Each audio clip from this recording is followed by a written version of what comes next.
சிவன் என்ற பெயர் கேட்டாலே நம்மள் பலருக்கும் மனசுல வர்ற முதல் படம் கோபமா கண்ணை திறக்கிற, நெற்றியில நெருப்பு கண்ணோட இருக்கிற அழிக்கும் கடவுள். இதுக்கெல்லாம் காரணம் நம்மளை அறியாமலேயே நம்மளை இயக்கிக்கிட்டு இருக்கிற இந்த கன்வ பதிவுகள் தான். ஆனா இது கேட்கறதுக்கு விதி மாதிரி இல்லையா? நாம செய்யற தப்புக்கு காரணம் நம்ம பழைய கண்மம்னா அப்புறம் நம்ம கிட்ட என்ன சுதந்திரம் இருக்கு? இல்ல, இது ஒரு மாதிரியான ஃபேட்டலிஸ்டிக் பார்வையா தெரியலையா?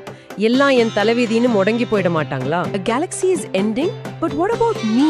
ஒரு கேள்வி வரும். நிச்சயமா நம்மளோட கோபம், பொறாமை, தீராத ஆசைகள் நமக்குள்ள இருக்கிற விஷயங்களுக்கும் இந்த அழித்தல் தத்துவத்துக்கும் சம்பந்தம் இருக்கா? சிவன் நமக்குள்ளேயும் எதையாவது அழிக்கிறாரா? நிச்சயமா. குறிப்புகள்ல ஒரு சுழற்சி பத்தி சொல்லிருக்கு. அறியாமை, ஆசை, அனுபவம், சலிப்பு, கர்மம், துன்பம். ஆமா, இது நாம எல்லோருமே தினமும் மாட்டிக்கிற ஒரு சுழற்சி மாதிரி தெரியுதே. ஆமாம். இத நாம ஒரு உதாரணத்தோட பார்க்கலாம்.